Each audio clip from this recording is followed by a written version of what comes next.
Holly always looks like she's struggling financially, doesn't she? These are my mom friends who look down on me and revel in their sense of superiority. One day, one of their daughters touched my cherished piano without asking. Please don't touch the piano. If you're going to make a fuss over your piano, then take this. After spilling coffee on it, their faces change when they learn the truth. I am Holly. I enrolled my daughter, who just turned 3, in preschool. At first, she didn't want to be apart from me, but she got used to it within a week. I feel a bit lonely, but I'm happy to see her grow. When I pick her up, she tells me all about her day. She seems to enjoy her daily experiences at preschool. I joined a mom friends group when my daughter started preschool, but honestly, I'm not great at socializing. Still, I have to get along with them for my daughter's sake. There are 6 of us in the mom friends group, including me. All of us are moms of kids who play well with my daughter. They're all lovely people with deep affection for their children. They're more experienced in parenting, so I learn a lot from them. Above all, they're kind people who accept me, even though I'm not good at communication. However, there's one person I can't get along with. Good morning, Holly. Good morning, Dorothy. Hey, what's with that ugly bag your daughter has? Oh, I made the bag from her old clothes. Seriously? A bag made from old clothes? That's so poor. I'd be embarrassed to let my precious daughter carry that. Your daughter must be trying to be considerate of you. Is that so? Dorothy continued to look down on me with a bitter smile. The mom friend I can't stand is Dorothy. She's the wealthiest mom in the group. She always wears expensive clothes and bags, and she's beautiful with a great figure, the kind of woman everyone admires. But she has a bad personality. She targets people like me who are not assertive and looks down on them. I don't have the courage to talk back, so I just smile awkwardly. All right, your house is the venue for this week's tea party, isn't it? Yes, it's my turn this week. In the mom friends group led by Dorothy, we have a tea party at someone's home once a week. Although it's mostly just listening to Dorothy brag, I've hosted a tea party at my home several times before. My home is not as stylish as Dorothy's, so she never misses a chance to look down on me. She'd say things like, "It's weird not to have any paintings on the wall," or "Where did you get this tasteless sofa?" She even ridiculed my cherished piano. I'm sure I'll be exhausted from forcing smiles while being looked down upon. To be honest, I'm not looking forward to it. After all, it's at your house, Holly. Your furniture is all old and not attractive, but rules are rules, so I'll go.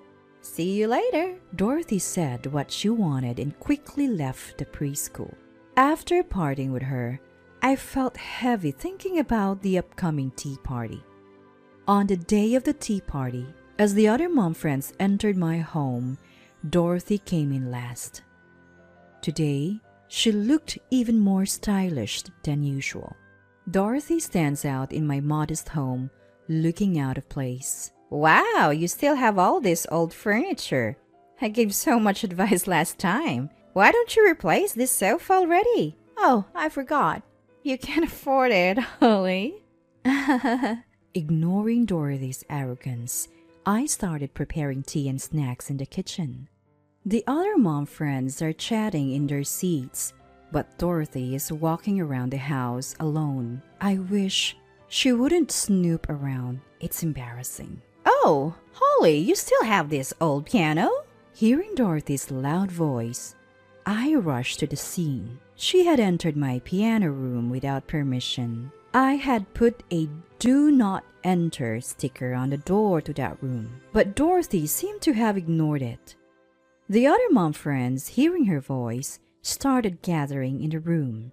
Sorry everyone, could you please not go near the piano in that room?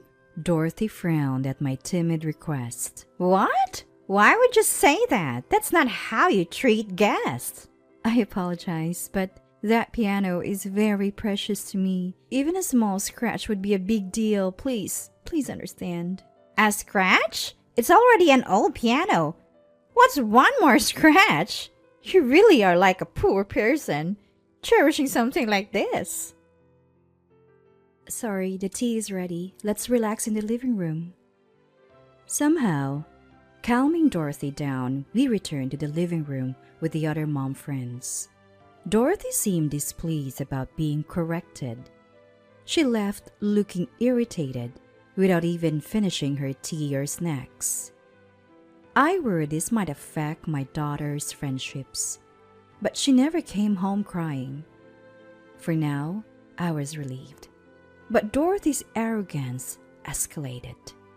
She spread false rumors among the mom friends and flaunted her expensive clothes and bags. She even looked down on my husband's income and my daughter's appearance.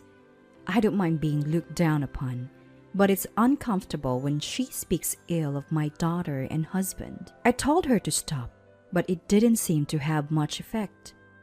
A month passed like this, and it was my turn to host the tea party again. I welcomed the usual mom friends, but Dorothy hadn't arrived yet. According to the others, she would be late. We decided to start the tea party without her. Without someone bragging, it was surprisingly peaceful. I was talking without tension for the first time in. But she never came home crying. It was probably Dorothy. I got up and opened the door. Sorry, I'm late. I was picking up my daughter from daycare. Dorothy was holding a little girl about 2 years old. Thank you for coming, Dorothy. Is your daughter joining us? Do you have a problem with that? No, I just wasn't expecting it. It's none of your business. Let us in. Sure.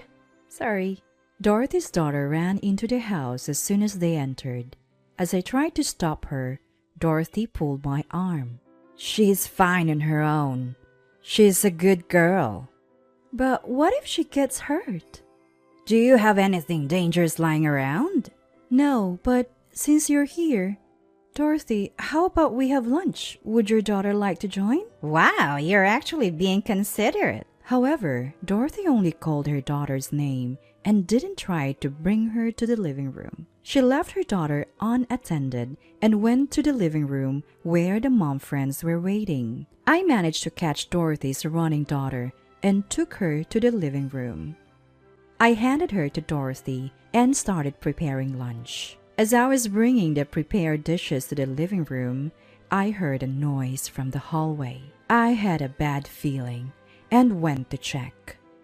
Dorothy's daughter was pulling out my daughter's toys and playing with them. Sorry, these are my daughter's favorite toys. Let's put them back where they were. As I gently spoke to her and tried to take the toy, she dropped it and started scribbling on the wall with crayons. I grabbed her arm in a panic and she burst into tears. Hearing her cries, Dorothy and the mom friends rushed to the hallway. What are you doing, Holly? Making my daughter cry. She was just playing. I'm sorry, but she was drawing on the wall. She's a child. Let her doodle. It's not a big deal. But we're renting, so we'd have to pay for repairs. You really are like a poor person. That's a small expense. You should have been prepared for this when you had a child. Poor thing. She was having fun. Dorothy starts lecturing me instead of scolding her daughter. The other mom friends just looked the other way, not daring to oppose Dorothy. I give up on reasoning with her and decide to focus on lunch. As usual, she complains about my cooking, calling it bland, tasteless, and inedible. I thought I made a good meal, but today it just doesn't go down well. Just when Dorothy's bragging session starts, I hear the sound of a piano. I rush to the piano room, and as expected, Dorothy's daughter is playing it. I had left the piano lid open and forgot to lock the room. "Stop! Don't touch that!" I raised my voice, and characteristically, I pick up her daughter and usher her out of the room. Dorothy rushes in, hearing her daughter cry. "Holly, what's the problem? Why are you making my daughter cry?" "Please, just don't touch the piano. It's really important to me." I bow my head, but Dorothy seems displeased. "What's the big deal? It's just an old piano." She splashes her bottled coffee all over the piano. I try to wipe it off with my clothes, but it's too late. The coffee seeps into the white case and flows deeper into the strings. I collapse to my knees, realizing there's nothing I can do. The other mom friends rush in, asking what happened. I don't have the energy to answer. Instead, Dorothy gleefully recounts the events. "Holly interrupted my daughter while she was happily playing the piano and made her cry. I didn't like her for a while and she became obsessed with playing the piano, so I poured coffee on her and pretended I never made her cry." Mom friends wondering which one to follow. One of the mom friends interrupts. "Wait, this piano, it's worth over $1 million. She mumbles and turns pale. "Oh, what's wrong? Why that long face? Is it about this old piano?" "This piano is worth over $1 million. It's a rare piece, one of only a few in the world." She's right. This piano was purchased by my grandmother. It's a limited edition worth about $1 million. I had promised to keep it safe for generations. I never thought it would be ruined like this. "You're lying. Holly, how could someone like you own such a valuable piano? Speak up. Say it's a lie." "No, it's not a lie. This is a cherished piano passed down from my grandmother. I warned you not to touch it before." "If Dorothy spilled coffee on it, then she'll have to pay for the repairs. That would be around $100,000. $100,000? I can't afford that. Besides, it's Holly's fault for not telling me it was valuable." Dorothy tries to make excuses, but realizes her position. She apologizes profusely. "I'm so sorry, Holly. I had no idea that old piano was so valuable. I'm truly sorry. Please don't bill me for the repairs." She had always looked down on me and acted arrogantly. Is she really sorry? I think about her past behavior. She's always looked down on me, brought her daughter without notice, and let her play without supervision. She even lectured me for interrupting her daughter's playtime. Dorothy said, "If you had told me it was valuable, but you don't spill coffee on something someone cherishes, valuable or not, I can't forgive her." "Stop apologizing, Dorothy." She looks up at me, hopeful I will tell her that. "I'll send you the bill for the repairs. Please take your daughter and leave." "What?" She stands there stunned. I point to the door, and the other mom friend escort her out. The tea party ends. I later bill Dorothy for the repairs. Her husband visits and apologizes. Apparently, her attitude had been a problem for a while. He says he is being looked at in a negative light because of this incident. She starts working to pay off the debt and stops attending tea parties. I make sure to lock the piano room from then on. Since then, the piano has been beautifully restored, and in order to prevent such a tragedy from happening again, he has developed a habit of turning the doorknob to make sure the room is securely locked. I resent my inability and wish I had done this from the beginning. Years pass, and my daughter grows up. I pass on the piano to her, knowing she'll take good care of it.